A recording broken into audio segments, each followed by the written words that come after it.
Welcome to Prithvi India.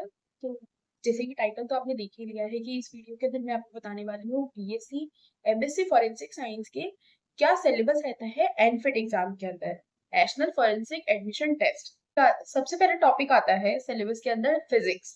Physics में जो topics include होंगे वो होंगे electromagnetic, electromagnetic induction, wave in optics, fundamental of nuclear and atomic physics, semiconductor electronics, thermodynamics, kinematics, magnetostatics, electrostatics and potential element of modern physics means basic of physics ही आ रही है जो कि आप जनरली 11th-12th क्लास के अंदर physics के क्वेश्चंस होंगे वो 20 क्वेश्चंस होंगे जो कि 20 मार्क्स होंगे। मींस वन क्वेश्चन 1 मार्क को डिनोट करता है। इसके बाद हम आते हैं सेकंड टॉपिक जो कि केमिस्ट्री। केमिस्ट्री के भी 20 ही क्वेश्चंस होंगे।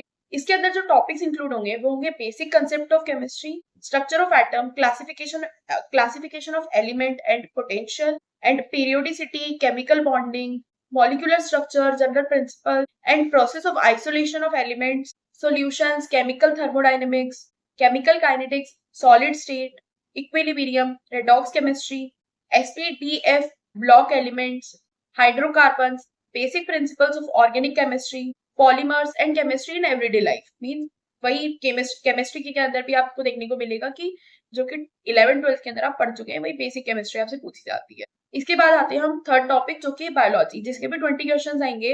इसके अंदर टॉपिक इंक्लूड होंगे diversity of living organisms, structural organization in plants and animal cells, biology and biomolecules, human physiology, genetics and evolution, mechanism, microbiology, biotechnology, ecology and environment. ये भी बेसिक ऑफ बायोलॉजी आता है जो कि आप 11th-12th में पढ़ते हैं।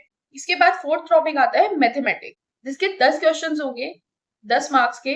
इसमें टॉपिक्स इंक्लूड होंगे sets and functions, algebra, coordinate, geometry, calculus, statistics and probability, vectors.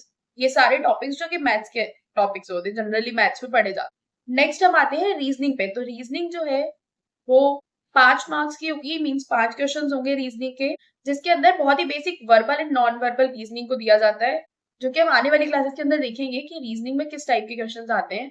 Next English grammar के क्वेश्चंस आते हैं जो कि 10 क्वेश्चंस होंगे 10 नंबर के। इसके अंदर basic grammar, speech, verbs, tense, voice models, determiners और सेंटेंसेस के बारे में पूछा जाता है। इसके बाद जनरल नॉलेज के 10 क्वेश्चंस आते हैं, जिसके अंदर टॉपिक्स कवर्ड होंगे। करंट अफेयर्स होगा, नेशनल और इंटरनेशनल दोनों का हो सकता है। Inventions and discoveries, generally recent inventions and discoveries के बारे में पूछा जाता है। साथ ही साइंस एंड टेक्नोलॉजी की भी इन्वेंशन और डिस्कवरीज के बारे में पूछा जाता है। इसके बाद बेसिक्स ऑफ कंप्यूटर साइंस के बारे में पूछा जाता है, जो कि 5 नंबर के 5 क्वेश्चन होंगे। इसके अंदर topic input output devices, computer devices, memory, hardware software, data information, internet, world wide web, software, search engine, URLs, इन सब चीजों को कवर करा जाता है, जो कि बेसिक्स ही कंप्यूटर के बारे में पूछते हैं। तो ये था syllabus BSc MSc forensic science, जो कि एनफिट एग्जाम का सिलेबस है। इसके अलावा आपको और कौन से डिपार्टमेंट्स का सिलेबस जानना है आप कमेंट बॉक्स में बता सकते हैं। थैंक